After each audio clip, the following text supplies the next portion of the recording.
ನಮಸ್ಕಾರ.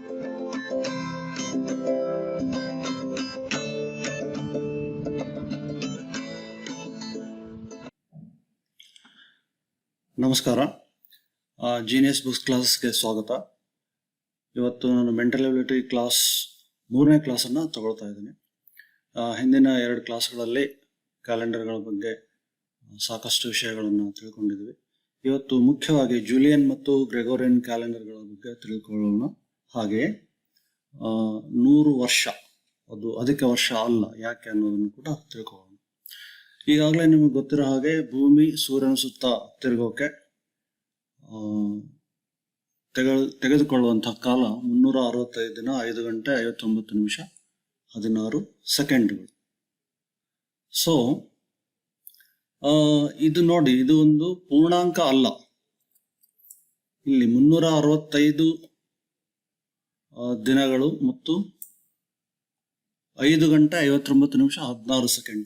ಇದು 5 ಗಂಟೆ 59 ನಿಮಿಷ 16 ಸೆಕೆಂಡ್. ಇದು ಒಂದು ಭಿನ್ನ ರಾಶಿ ಆಗುತ್ತೆ. ಸೊ ಇದನ್ನ 6 ಗಂಟೆಗೆ ಸಮ ಅಂತ ತಿಳ್ಕೊಂಡ್ರೆ ಒಂದು ದಿನದಲ್ಲಿ 24 ಗಂಟೆ ಇರುತ್ತೆ. ಯಾಕೆಂದ್ರೆ ಭೂಮಿ ತನ್ನ ಮೈ ಸುತ್ತ ಒಂದು ಸುತ್ತು ಹಾಕಲು ತೆಗೆದುಕೊಳ್ಳುವ ಕಾಲವನ್ನು ಒಂದು ದಿನ ಅಂತ ಹೇಳ್ತೀವಿ. ಇದಕ್ಕೆ 23 ಗಂಟೆ 56 ನಿಮಿಷ 4.091 ಸೆಕೆಂಡ್ ಇಷ್ಟು ಸಮಯವನ್ನು ತೆಗೆದುಕೊಳ್ಳುತ್ತದೆ. ಇದಕ್ಕೆ ಒಂದು ದಿನ ಅಂತ ನಾವು ಕರಿತೀವಿ. ನೋಡಿ, ಇಲ್ಲೂ ಕೂಡ 24 ಗಂಟೆ ಪೂರ್ಣಾಂಕ ಇಲ್ಲ, ಹೌದಾ? ಇಲ್ಲಿರೋದು ಬರೀ 23 ಗಂಟೆ ಆದ್ಮೇಲೆ 56 ನಿಮಿಷ 4.091 ಸೆಕೆಂಡ್. ಸೊ ದಿನದ ಸಮಯವೂ ಕೂಡ ಒಂದು ಪೂರ್ಣಾಂಕ ಅಲ್ಲ, ಹಾಗೆ ವರ್ಷದ ಸಮಯವೂ ಕೂಡ ಒಂದು ಪೂರ್ಣಾಂಕ ಅಲ್ಲ. ಸೊ ಈ ದೃಷ್ಟಿಯಿಂದ ಗಮನಿಸಿದಾಗ ನಾವು ಕ್ಯಾಲೆಂಡರ್ನಲ್ಲಿ ಪೂರ್ಣಾಂಕ ಇರುತ್ತೆ, ಆದರೆ ಆಕ್ಚುಲಿ ಭೂಮಿ ಸೂರ್ಯನ ಸುತ್ತ ತಿರುಗೋಕೆ ತೆಗೆದುಕೊಳ್ಳುವಂಥ ಕಾಲ ಅದರಲ್ಲಿ ಭಿನ್ನ ರಾಶಿಯು ಸೇರಿರುತ್ತೆ. ಈ ಒಂದು ಅಂಶದ ಮೇಲೆ ನಾವು ಕ್ಯಾಲೆಂಡರ್ ಯಾವ ರೀತಿ ರಚನೆಗೊಂಡು ಅನ್ನೋದನ್ನು ಕೂಡ ಗಮನಿಸಬಹುದು. ಪ್ರಾಚೀನ ಕಾಲದಲ್ಲಿ ಮುಖ್ಯವಾಗಿ ಕ್ಯಾಲೆಂಡರ್ ನಮಗೆ ಯಾಕೆ ಬೇಕಾಯಿತು ಅನ್ನೋದಕ್ಕೆ ಕಾರಣ ಕೃಷಿ ಚಟುವಟಿಕೆಗಳು, ಬೆಳೆಗಳು ಮತ್ತು ಪ್ರಾಣಿಗಳ ಒಂದು ಬದುಕಿಗೆ ಕಾಲಮ ಅಂದ್ರೆ ಋತುಗಳು ತುಂಬಾ ಪ್ರಮುಖವಾದಂತಹ ಪರಿಣಾಮವನ್ನು ಬೀರುತ್ತಿದ್ದರಿಂದ ಕ್ಯಾಲೆಂಡರ್ ರಚನೆ ಅನಿವಾರ್ಯವಾಯಿತು. ಜಗತ್ತಿನ ಪ್ರಪ್ರಥಮ ಕ್ಯಾಲೆಂಡರ್ ರೂಪಿಸಿದ್ದು ಸುಮೇರಿಯನ್ ಜನಾಂಗ. ಸುಮೇರಿಯನ್ ಅಂದ್ರೆ ಇದು ಮೆಸ್ಪೋಟೇಮಿಯಾದಲ್ಲಿ ಇದ್ದಂಥದ್ದು, ಅಂದ್ರೆ ಈಗಿನ ಇರಾಕ್ ಏನಿದೆಯಲ್ಲ ಆ ಒಂದು ಪ್ರದೇಶ.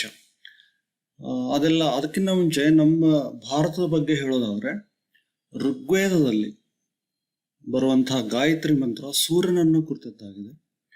ಆಗಿನ ಕಾಲದಲ್ಲೇನೆ ಗುರುಗ್ರಹ ಮತ್ತು ಶುಕ್ರ ಗ್ರಹಗಳ ಬಗ್ಗೆ ಸ್ಪಷ್ಟವಾದ ತಿಳುವಳಿಕೆ ಇತ್ತು.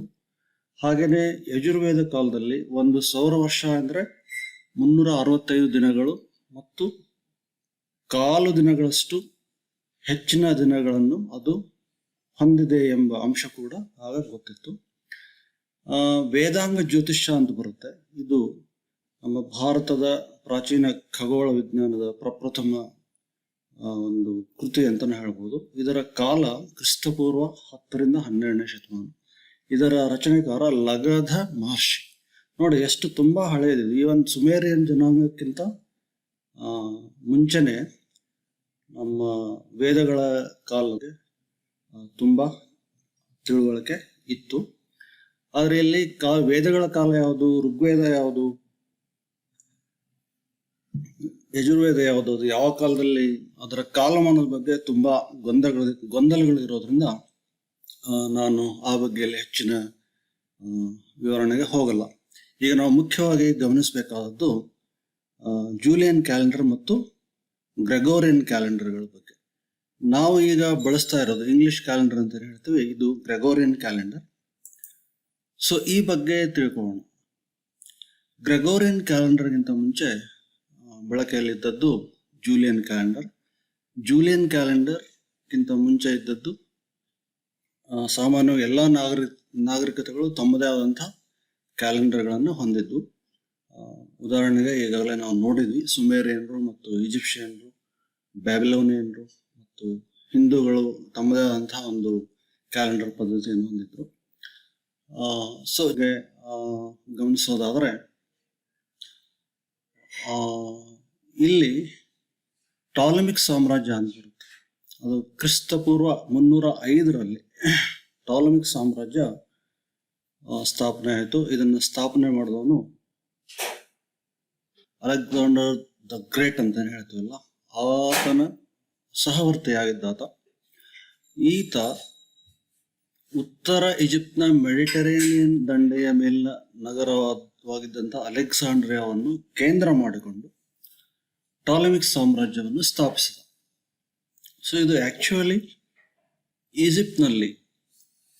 ಈಜಿಪ್ಟ್ನ ಉತ್ತರ ಭಾಗದಲ್ಲಿ ಸ್ಥಾಪಿಸಲ್ಪಟ್ಟಂತಹ ರೋಮನ್ ಸಾಮ್ರಾಜ್ಯದ ಒಂದು ವಸಾಹತು ಆಕ್ಚುಲಿ. ಸೊ ಇದನ್ನು ಸ್ಥಾಪನೆ ಮಾಡಿದವನು ಟಾಲಮಿ ಸೋಟಾರ್ ಅಂತ. ಇವನು 1ನೇ ಟಾಲಮಿ ಅಂತಾನೆ ಪ್ರಸಿದ್ಧವಾಗಿದ್ದಾನೆ. ಆನಂತರ ಬಂದಂತಹ ಎಲ್ಲ ರಾಜರು ಕೂಡ ಟಾಲಮಿ ಸಾಮ್ರಾಜ್ಯದವರು ಎಲ್ಲರೂ ಟಾಲಮಿ 1, ಟಾಲಮಿ 2, ಟಾಲಮಿ 3 ಈ ಥರ ಕರೆಯಲ್ಪಟ್ಟಿದ್ದಾರೆ. ಅದೇ ರೀತಿ ನಾವು ಇಲ್ಲಿದೆ ನೋಡಿ, ಈ ಒಂದು ಮ್ಯಾಪ್ನಲ್ಲಿ ಪರ್ಪಲ್ ಕಲರ್ನಲ್ಲಿ ಗುರುತಿಸಿದಂತಹ ಒಂದು ಭಾಗ ಏನಿದೆಯಲ್ಲ, ಇದು ಟಾಲಮಿ ಸಾಮ್ರಾಜ್ಯ. ಈ ಕಡೆ ಇಲ್ಲಿ ರೋಮನ್ ಸಾಮ್ರಾಜ್ಯ ಇದೆ. ಇದು ರೆಡ್ ಸಿ, ಕೆಂಪು ಸಮುದ್ರ. ಇದು ಮೆಡಿಟರೇನಿಯನ್ ಸಮುದ್ರ. ನೀವು ಈ ಕಡೆ ಸ್ವಲ್ಪ ಬಂದರೆ ಈ ಕಡೆ ಭಾರತ ಅದೆಲ್ಲ ಬರುತ್ತೆ.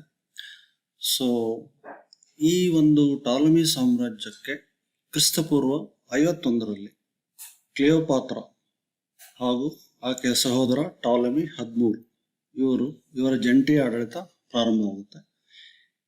ಇತಿಹಾಸದಲ್ಲಿ ಪ್ರಸಿದ್ಧವಾದಂತಹ ಕ್ಲಿಯೋಪಾತ್ರ ಆಕ್ಚುಲಿ ಅವಳು 7ನೇ ಕ್ಲಿಯೋಪಾತ್ರ. ಅವಳಿಗಿಂತ ಮುಂಚೆ ಇನ್ನೂ 6 ಜನ ಕ್ಲಿಯೋಪಾತ್ರಗಳು ಇದ್ರು.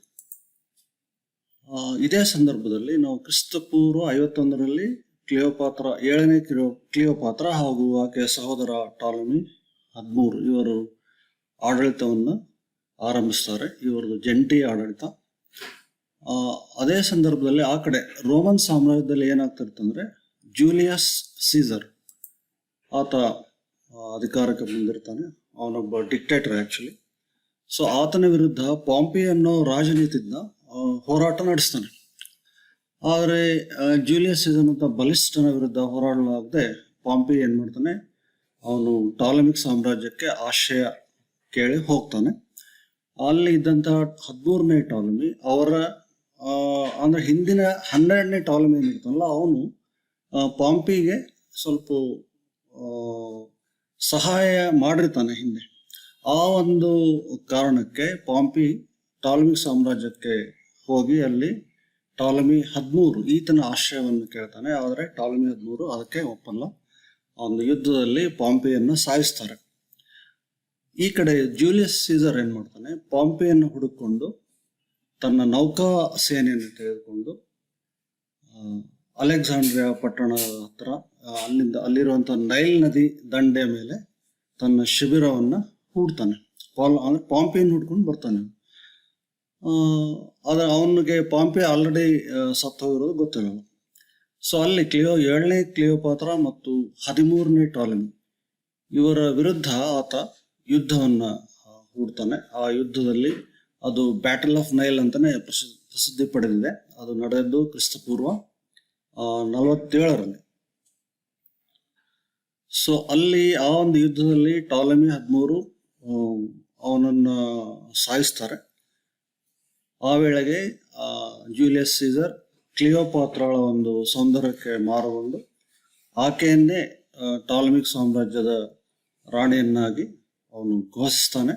ಆಕೆಯ ಜೊತೆಗೆ ಟಾಲಮಿ 14 ಅಂದ್ರೆ ಇವನು ಕೂಡ ಕ್ಲಿಯೋಪಾತ್ರಳ ಇನ್ನೊಬ್ಬ ಸಹೋದರ, ಅವನು ಕೂಡ ಆಡಳಿತಗಾರ ಅಂತ ಘೋಷಿಸ್ತಾನೆ. ಸೊ ಈ ರೀತಿ ಜೂಲಿಯಸ್ ಸೀಸರ್ ಹಾಗೂ ಕ್ಲಿಯೋಪಾತ್ರಳ ಒಂದು ಸ್ನೇಹ ಆರಂಭವಾಗುತ್ತೆ. ಆ ಸಂದರ್ಭದಲ್ಲಿ ಕ್ಲಿಯೋಪಾತ್ರ ಅಲೆಕ್ಸಾಂಡ್ರಿಯಾದ ಪ್ರಸಿದ್ಧ ಗಣಿತಜ್ಞ ಮತ್ತು ಖಗೋಳ ತಜ್ಞ ಸಾಸಿಜಿನಸ್ ಈತನ ಪರಿಚಯವನ್ನ ಸೀಸರ್ಗೆ ಮಾಡಿಕೊಡ್ತಾಳೆ. ಇಲ್ಲಿ ಒಂದು ಗಮನಿಸಬೇಕಾದಂಥ ಅತಿ ಮುಖ್ಯವಾದಂಥ ವಿಷಯ ಏನಂದ್ರೆ, ಜೂಲಿಯಸ್ ಸೀಸರ್ ಅಲೆಕ್ಸಾಂಡ್ರಿಯಾ ಅಂದ್ರೆ ಟಾಲಮಿಕ್ ಸಾಮ್ರಾಜ್ಯದಲ್ಲಿ ಕ್ರಿಸ್ತ ಪೂರ್ವ 48ರಲ್ಲಿ ಕಾಲಿಟ್ಟಾಗ ರೋಮನ್ ಕ್ಯಾಲೆಂಡರ್ ಏನಿದೆಯಲ್ಲ, ರೋಮನ್ ಕ್ಯಾಲೆಂಡರ್ಗೂ ಮತ್ತು ಈಜಿಪ್ಷಿಯನ್ ಕ್ಯಾಲೆಂಡರ್ಗೂ ಸುಮಾರು 2 ತಿಂಗಳ ವ್ಯತ್ಯಾಸ ಇತ್ತು. ಅಂದರೆ ರೋಮನ್ ಕ್ಯಾಲೆಂಡರ್ 2 ತಿಂಗಳು ಹಿಂದೆ ಬಿದ್ದಿತ್ತು. ಈ ವಿಷಯವನ್ನು ಸಾಸಜಿನಸ್ ಸೀಸರ್ನ ಗಮನಕ್ಕೆ ತರ್ತಾನೆ. ಸೊ ವಾಪಸ್ ಅವನು ಸೀಸರ್ ರೋಮ್ಗೆ ಹೋದ ನಂತರ ಸಾಸಜಿನಸ್ ಕೂಡ ಆತನೊಂದಿಗೆ ಹೋಗಿರ್ತಾನೆ. ಅಲ್ಲಿ ಅವರು ರೋಮನ್ ಕ್ಯಾಲೆಂಡರ್ನಲ್ಲಿ ಪ್ರಮುಖವಾದ ಬದಲಾವಣೆಗಳನ್ನು ತರಲಿಕ್ಕೆ ಮುಂದಾಗ್ತಾರೆ. ಅದರ ಒಂದು ಪರಿಣಾಮವೇ ಜೂಲಿಯನ್ ಕ್ಯಾಲೆಂಡರ್. ಸೊ ಈ ಜೂಲಿಯನ್ ಕ್ಯಾಲೆಂಡರ್ ಏನಾಗುತ್ತಂದ್ರೆ, ಅದು 2 ತಿಂಗಳೇನು ಹಿಂದೆ ಬಿದ್ದಿತ್ತಲ್ಲ ಅದನ್ನು ಸರಿಪಡಿಸಿ ವರ್ಷಕ್ಕೆ 365 ದಿನ ಅಂತ ಪರಿಗಣಿಸಿ ಪ್ರತಿ 4 ವರ್ಷಕ್ಕೊಮ್ಮೆ ಅಧಿಕ ವರ್ಷ ಅಂತ ಪರಿಗಣಿಸಿ ಆ ಕ್ಯಾಲೆಂಡರ್ನಲ್ಲಿ ಮಾರ್ಪಾಡುಗಳನ್ನು ತರ್ತಾರೆ. ಅಂದರೆ ಇಲ್ಲಿ ಜೂಲಿಯನ್ ಕ್ಯಾಲೆಂಡರ್ನಲ್ಲಿ ಏನಾಗುತ್ತೆ ಅಂದರೆ, 1 ವರ್ಷಕ್ಕೆ 365 ದಿನಗಳ ಬದಲು 365.25 ದಿನಗಳು ಅಂತ ಪರಿಗಣಿಸ್ತಾರೆ. ಅಂದರೆ ಇದು 0.25 ದಿನ ಅಂದರೆ ಕಾಲು ದಿನ. ಅಂದರೆ 365 ದಿನಗಳು ಸಾಮಾನ್ಯ ವರ್ಷಕ್ಕೆ, ಹಾಗೂ ಈ ಕಾಲು ದಿನಗಳ ಏನು ಎಕ್ಸ್ಟ್ರಾ ಇರುತ್ತಲ್ಲ ಇದನ್ನ ಪ್ರತಿ 4 ವರ್ಷಕ್ಕೆ 1 ದಿನ ಅಂತ ಮಾಡಿ ಅದನ್ನು ಅಧಿಕ ವರ್ಷಕ್ಕೆ ಸೇರಿಸ್ತಾರೆ. ಹೀಗೆ ಸಾಮಾನ್ಯ ವರ್ಷಕ್ಕೆ 365 ದಿನಗಳು ಹಾಗೂ ಅಧಿಕ ವರ್ಷಕ್ಕೆ 366 ದಿನಗಳು ಅಂತ ಜೂಲಿಯನ್ ಕ್ಯಾಲೆಂಡರ್ನಲ್ಲಿ ಮಾರ್ಪಾಟು ಆಗುತ್ತೆ. ಆನಂತರ ಅಲ್ಲಿವರೆಗೂ ಮಾರ್ಚ್ 1 ಹೊಸ ವರ್ಷ ದಿನ ಅಂತ ಮಾಡಿದ್ರು. ಆದರೆ ಅಲ್ಲಿಂದ ಜನವರಿ 1 ಹೊಸ ವರ್ಷದ ದಿನ ಅಂತ ಮಾಡಲಾಯಿತು. ಅದಿಷ್ಟು ಜೂಲಿಯನ್ ಕ್ಯಾಲೆಂಡರ್ನ ಒಂದು ಪರಿಚಯ ನಿಮಗೆ. ಈಗ ಗ್ರೆಗೋರಿಯನ್ ಕ್ಯಾಲೆಂಡರ್ ಎಲ್ಲಿಂದ ಬಂತು? ಜೂಲಿಯನ್ ಕ್ಯಾಲೆಂಡರ್ ಅದು ರಚನೆಯಾದದ್ದು ಕ್ರಿಸ್ತ ಪೂರ್ವ 46ರಲ್ಲಿ.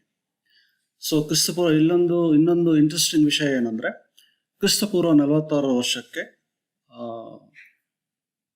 445 ದಿನಗಳನ್ನು ನಿಗದಿಪಡಿಸಲಾಗಿತ್ತು. ಯಾಕೆಂದರೆ 2 ತಿಂಗಳು ಅದು ಹಿಂದೆ ಬಿದ್ದಿತ್ತು ಈಜಿಪ್ಷಿಯನ್ ಕ್ಯಾಲೆಂಡರ್ಗೆ ಕಂಪೇರ್ ಮಾಡಿದರೆ. ಸೊ ಅದರೊಂದಿಗೆ ಹೊಂದಿಸುವುದಕ್ಕೋಸ್ಕರ ಅದರಲ್ಲಿ 90 ದಿನಗಳನ್ನು ಸೇರಿಸಿ ಒಟ್ಟು 445 ದಿನಗಳನ್ನು ಮಾಡಲಾಗಿತ್ತು ಕ್ರಿಸ್ತಪೂರ್ವ 46ನೇ ವರ್ಷಕ್ಕೆ ಮಾತ್ರ.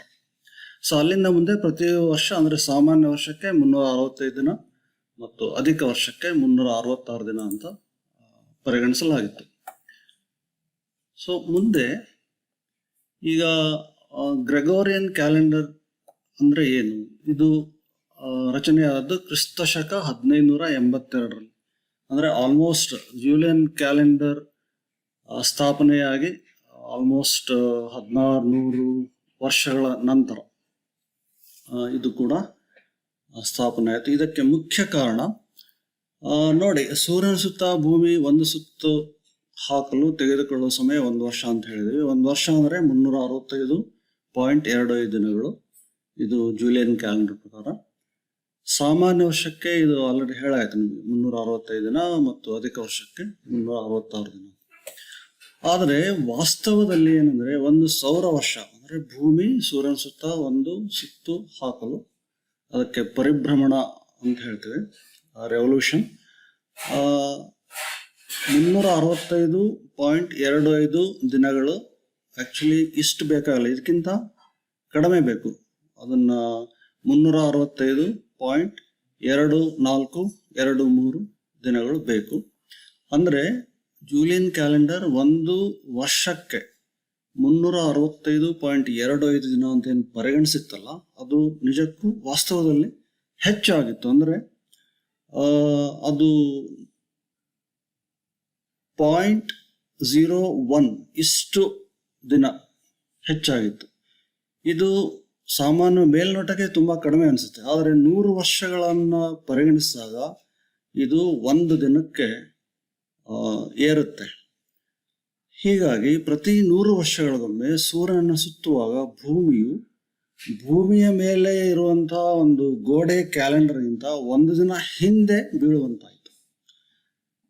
ನೋಡಿ, ಕ್ಯಾಲೆಂಡರ್ ಮತ್ತು ಭೂಮಿಯ ಸೂರ್ಯನ ಸುತ್ತ ಇರುವಂತಹ ಚಲನೆ ಇವೆರಡು ಒಂದಕ್ಕೊಂದು ಹೊಂದಾಣಿಕೆ ಆಗ್ಬೇಕು. ಆದ್ರೆ ಇಲ್ಲಿ ಏನಾಗುತ್ತೆ ಅಂದ್ರೆ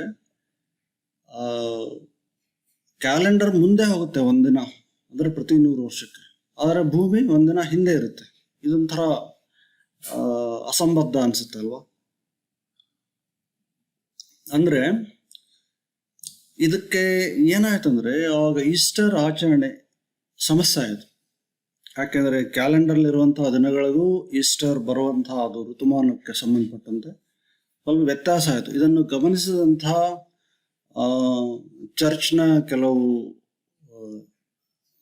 ಧರ್ಮಾಧಿಕಾರಿಗಳು, ಆನಂತರ ಸಾಮಾನ್ಯ ಜನರು ಕೂಡ ಈ ಬಗ್ಗೆ ಏನಾದ್ರು ಮಾಡ್ಬೇಕು ಅನ್ಕೊಂಡು 1562ರಲ್ಲೇ ಪೋಪ್ರಿಗೆ, ಆಗ ಇದ್ದಂತಹ ಪೋಪ್ 13ನೇ ಗ್ರೆಗೋರಿ, ಸೊ ಅವರಿಗೆ ವಿನಂತಿ ಮಾಡ್ಕೊಳ್ತಾರೆ, ಈ ಕ್ಯಾಲೆಂಡರ್ ಏನೋ ವ್ಯತ್ಯಾಸ ಬರ್ತಾ ಇದೆ.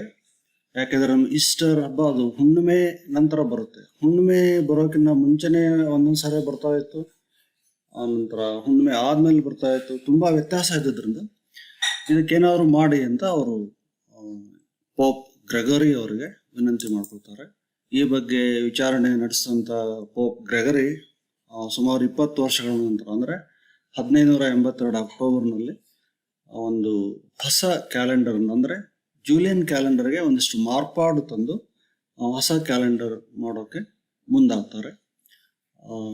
ಸೊ ಅಲ್ಲಿ ಏನಾಗುತ್ತೆ ಅಂದ್ರೆ ಇದು ಅಕ್ಟೋಬರ್ನಲ್ಲಿ, ಇಲ್ಲಿದೆ ನೋಡಿ ಕ್ಯಾಲೆಂಡರ್, ಇದು ಅಕ್ಟೋಬರ್ನಲ್ಲಿ 1582 ಅಕ್ಟೋಬರ್ನಲ್ಲಿ, ಇಲ್ಲಿ ಈ ಕಡೆ ಇರೋದು ಜೂಲಿಯನ್ ಕ್ಯಾಲೆಂಡರ್, ಈ ಕಡೆ ಇರೋದು ಗ್ರೆಗೋರಿಯನ್ ಕ್ಯಾಲೆಂಡರ್. ಇಲ್ಲಿ ಸುಮಾರು 10 ದಿನಗಳ ಅಂತರ ಇದೆ ನೋಡಿ. ಅಕ್ಟೋಬರ್ 4 ಆದ ನಂತರ ಒಮ್ಮೆಲೆ ಅಕ್ಟೋಬರ್ 15 ಬಂದಿದೆ. ಸೊ ಈ 10 ದಿನಗಳು ಅಂದ್ರೆ ಜೂಲಿಯನ್ ಕ್ಯಾಲೆಂಡರ್ ರಚನೆಯಾದಂತಹ ಕ್ರಿಸ್ತಪೂರ್ವ 46ರಿಂದ ಕ್ರಿಸ್ತಪೂರ್ವ 46ರಿಂದ 1582ರವರೆಗಿನ ಸುಮಾರು 1600 ವರ್ಷಗಳಲ್ಲಿ 10 ದಿನಗಳ ಕೊರತೆ ಉಂಟಾಗಿತ್ತು. ಆ 10 ದಿನಗಳನ್ನ ಸರಿಪಡಿಸೋದಕ್ಕೋಸ್ಕರ ಇಲ್ಲಿ 10 ದಿನಗಳನ್ನ ಈ ಕ್ಯಾಲೆಂಡರ್ ಅಲ್ಲಿ ಕೈ ಬಿಟ್ಟಿದ್ದಾರೆ. ಸೊ ಇಲ್ಲಿಂದ ಏನಾಗುತ್ತೆ ಅಂದ್ರೆ 1582 ಅಕ್ಟೋಬರ್ ನಲ್ಲಿ ರಚನೆಯಾದಂತ, ಅಂದ್ರೆ ಇದು ಕ್ಯಾಲೆಂಡರ್. ಈ ಕ್ಯಾಲೆಂಡರ್ನ ರಚನೆಯಲ್ಲಿ ಇಟಲಿಯ ವಿಜ್ಞಾನಿಯಾದಂತಹ ಲುಯಿಗೋ ಲಿಲಿಯೋ ಮತ್ತು ಕ್ರಿಸ್ಟೋಫರ್ ಕ್ಲೇವಿಯಸ್ ಇವರು ತುಂಬಾ ಸಹಾಯ ಮಾಡಿದ್ದಾರೆ. ಈ ಹಿನ್ನೆಲೆಯಲ್ಲಿ ನಾನು ಹೇಳೋದೇನೆಂದ್ರೆ ಇದಕ್ಕೆ ಗ್ರೆಗೋರಿಯನ್ ಕ್ಯಾಲೆಂಡರ್ ಅನ್ನೋದ್ರ ಬದಲು ಲಿಲಿಯೋ ಕ್ಯಾಲೆಂಡರ್ ಅಂದ್ರೆ ಹೆಚ್ಚು ಸೂಕ್ತ ಅನ್ಸುತ್ತೆ. ಬಟ್ ಪವರ್ ತುಂಬಾ ಇಂಪಾರ್ಟೆಂಟ್. ಅಧಿಕಾರ ಗ್ರೆಗೋರಿ ಪೋಪ್ ಅವರ ಕೈಯಲ್ಲಿದ್ದರಿಂದ ಅವರ ಹೆಸರನ್ನೇ ಇದಕ್ಕೆ ಇಡಲಾಯಿತು. Okay, that is different thing. So 1582 October 4 ನಂತರ 10 ದಿನಗಳನ್ನು ಅಳಿಸಿ 15ನೇ ತಾರೀಕಿನಿಂದ ಕ್ಯಾಲೆಂಡರ್ನಲ್ಲಿ ಬದಲಾವಣೆ ತರಲಾಯಿತು. ಸೊ ಈ ಕ್ಯಾಲೆಂಡರ್ ಗ್ರೆಗೋರಿಯನ್ ಕ್ಯಾಲೆಂಡರ್ ಅಂತ ಪ್ರಸಿದ್ಧಿ ಪಡೆದಿದೆ. ಇವಾಗ ನಾವೆಲ್ಲ ಯೂಸ್ ಮಾಡುವಂಥ ಎಲ್ಲ ಇಂಗ್ಲಿಷ್ ಕ್ಯಾಲೆಂಡರ್ಗಳು ಗ್ರೆಗೋರಿಯನ್ ಕ್ಯಾಲೆಂಡರ್ಗಳೇ. ಸೊ ಹೀಗೆ ನಾವು ಇದನ್ನೆಲ್ಲ ಗಮನಿಸಿದಾಗ ಒಂದು ಸೌರ ವರ್ಷ ಆಕ್ಚುಲಿ ಅಂದ್ರೆ ಭೂಮಿ ಸೂರ್ಯನ ಸುತ್ತ ಒಂದು ಸುತ್ತು ಹಾಕಲು 365 ದಿನ 5 ಗಂಟೆ 59 ನಿಮಿಷ 16 ಸೆಕೆಂಡ್ ಬೇಕು. ಇದು ಸೈಂಟಿಫಿಕಲಿ ಕ್ಯಾಲ್ಕುಲೇಟೆಡ್ ಟೈಮ್. ಈಗ ಅಂದ್ರೆ ಇದು ಭೂಮಿ ಸೂರ್ಯನ ಸುತ್ತ ತಿರುಗುವಾಗ ಸೆಕೆಂಡ್ಗೆ ಸುಮಾರು 30 ಕಿಲೋಮೀಟರ್ ವೇಗದಲ್ಲಿ ತಿರುಗ್ತಾ ಇದೆ. ಮತ್ತು ಭೂಮಿಯ ಕಕ್ಷೆಯನ್ನ ನಾವೀಗ ಅದರ ಉದ್ದವನ್ನ ಪರಿಗಣಿಸಿದಾಗ ಈ ಸಮಯ ಸಿಗುತ್ತೆ ನಮಗೆ. ಅಂದ್ರೆ ಸೆಕೆಂಡ್ಗೆ 30 ಕಿಲೋಮೀಟರ್ ವೇಗದಲ್ಲಿ ಭೂಮಿಯ ಸುತ್ತ ಸೂರ್ಯನ ಸುತ್ತ ಹೋಗ್ತಿರುವಂತ ಭೂಮಿಗೆ ಒಂದು ಸುತ್ತು ಹಾಕಲು ಅಂದ್ರೆ ಪರಿಭ್ರಮಣ ಕಾಲ ಅದು ಎಷ್ಟು 365 ದಿನ 5 ಗಂಟೆ 59 ನಿಮಿಷ 16 ಸೆಕೆಂಡ್. ಆದರೆ ಜೂಲಿಯನ್ ಕ್ಯಾಲೆಂಡರ್ ಅಲ್ಲಿ ಒಂದು ವರ್ಷವನ್ನ ರೌಂಡ್ ಫಿಗರ್ ಮಾಡಿದಾರೆ ನೋಡಿ. 365 ದಿನ ಅದಕ್ಕೆ ಮತ್ತೆ ಕಾಲ್ ದಿನ ಸೇರುತ್ತೆ, ಅಂದ್ರೆ 0.25 ದಿನ ಅಂದ್ರೆ ಕಾಲು ದಿನ, 1/4 ಆಫ್ ದ ಡೇ. ಇದು ಹೆಚ್ಚು ಆಗ್ತಾ ಇದ್ದಿದ್ರಿಂದ ಅಂದ್ರೆ ಕ್ಯಾಲೆಂಡರೇ ಫಾಸ್ಟ್ ಆಗಿ ಮೂವ್ ಆಗ್ತಾ ಇತ್ತು ಭೂಮಿಗಿಂತಲೂ. ಆ ಕಾರಣಕ್ಕೆ ಗ್ರೆಗೋರಿಯನ್ ಕ್ಯಾಲೆಂಡರ್ನಲ್ಲಿ 0.01 ಅಷ್ಟು ದಿನಗಳ ಒಂದು ಅಷ್ಟು ದಿನಗಳನ್ನು ಮೈನಸ್ ಮಾಡಲಾಗಿದೆ ನೋಡಿ. ಸೊ ಅಂದ್ರೆ ಗ್ರೆಗೋರಿಯನ್ ಕ್ಯಾಲೆಂಡರ್ನಲ್ಲಿ ಒಂದು ಸೌರ ವರ್ಷ ಅಂದ್ರೆ 365.24 ದಿನ. ಸೊ ಒಂದು ವರ್ಷ ಎನ್ನುವುದು ಭೂಮಿಯ ಚಲನೆಯ ದೃಷ್ಟಿಯಿಂದ ಒಂದು ಭಿನ್ನ ಅಂಕ ಆಗಿದೆ. ಅಂದ್ರೆ ಇದು ಭಿನ್ನ ಅಂಕ. 365 ದಿನ 5 ಗಂಟೆ 59 ನಿಮಿಷ 16 ಸೆಕೆಂಡ್ ದಿನ ಆಗುತ್ತೆ. ಇದು ಆಕ್ಚುಲಿ ಇದು ಭಿನ್ನ ರಾಶಿ ಇದೆ. ಸೊ ಗ್ರೆಗೋರಿಯನ್ ಕ್ಯಾಲೆಂಡರ್ ಕೂಡ ಪರ್ಫೆಕ್ಟ್ ಇಲ್ಲ. ಆದರೆ ಈ ವ್ಯತ್ಯಾಸ ಗ್ರೆಗೋರಿಯನ್ ಕ್ಯಾಲೆಂಡರ್ ಇರುವಂತಹ ವ್ಯತ್ಯಾಸ ಏನಿದೆಯಲ್ಲ, ಇದು ಅಂದ್ರೆ 0.24 ಈ ವ್ಯತ್ಯಾಸ ತುಂಬಾ ಗೌಣವಾಗಿರೋದ್ರಿಂದ ನಮಗೆ ಈ ಸದ್ಯಕ್ಕೆ ಇದೇನು ಎಫೆಕ್ಟ್ ಕಾಣಿಸ್ತಾ ಇಲ್ಲ. ಆದರೆ ಮುಂದೆ ಸುಮಾರು 10,000 ವರ್ಷಗಳಲ್ಲಿ ಆ ವ್ಯತ್ಯಾಸ ಕಾಣುತ್ತೆ. ಆವಾಗ ಮತ್ತೆ ನಾವು ಕೆಲವು ಬದಲಾವಣೆಗಳನ್ನು ತರಬೇಕಾಗುತ್ತೆ.